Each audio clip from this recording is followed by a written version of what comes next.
Please welcome the chairwoman of the Joint Congressional Committee on Inaugural Ceremonies, the Honorable Amy Klobuchar.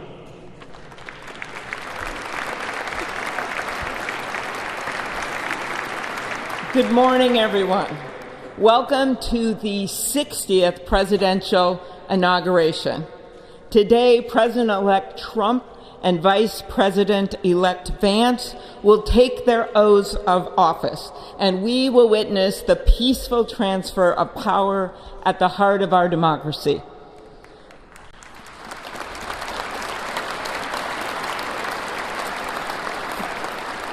For the past year, I've chaired the inaugural ceremony committee, which includes the leadership of Congress from both parties.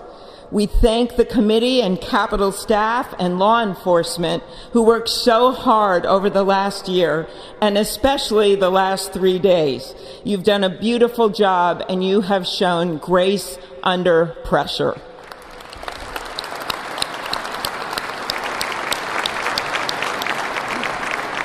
Our theme this year is our enduring democracy. The presence of so many presidents and vice presidents here today is truly a testament to that endurance. We welcome President Biden and Dr. Biden. We welcome Vice President Harris and Doug Emhoff, President Obama, President Clinton and Secretary Clinton, President Bush and Laura Bush, Vice President Pence, Vice President Quayle and Marilyn Quayle. The justices of the United States Supreme Court are with us, all 9 of them I counted, and of course the Trump and Vance families. This ceremony marks what will soon be 250 years of our democracy. It is the moment when leaders elevated by the will of the people promise to be faithful to our Constitution, to cherish and defend it. It is the moment when they become, as we all should be, the guardians of our country. Through war and peace, through adversity and prosperity, we hold this inauguration every 4 years, and today it falls on Martin Luther King Day, a further reminder that we must strive to uphold the values enshrined in our Constitution, the freedoms, the liberties, and, as is inscribed on the entrance of the United States Supreme Court, equal justice under law.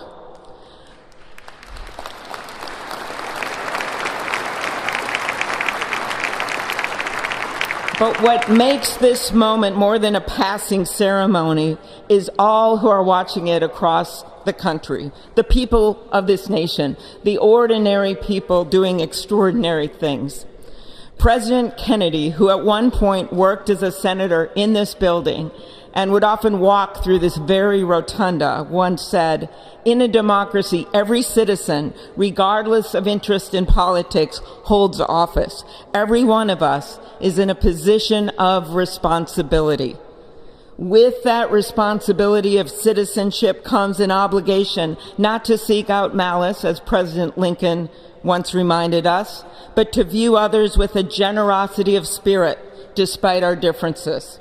With that responsibility of leadership comes an obligation to stand our ground when we must and find common ground when we can.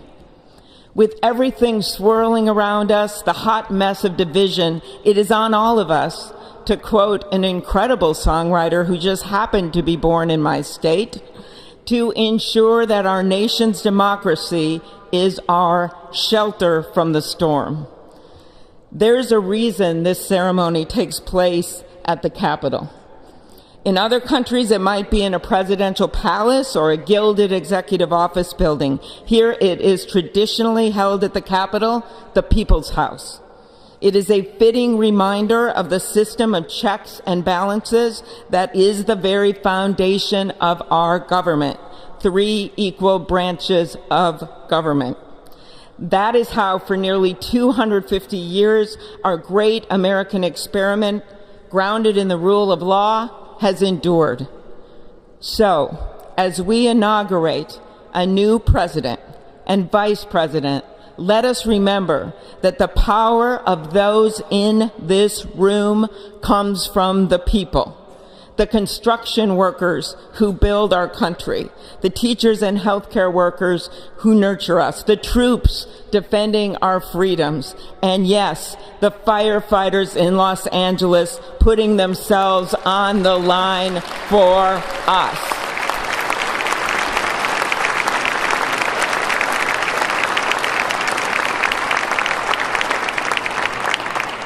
Our democracy's strength and grit must match theirs. May God bless our nation. Thank you.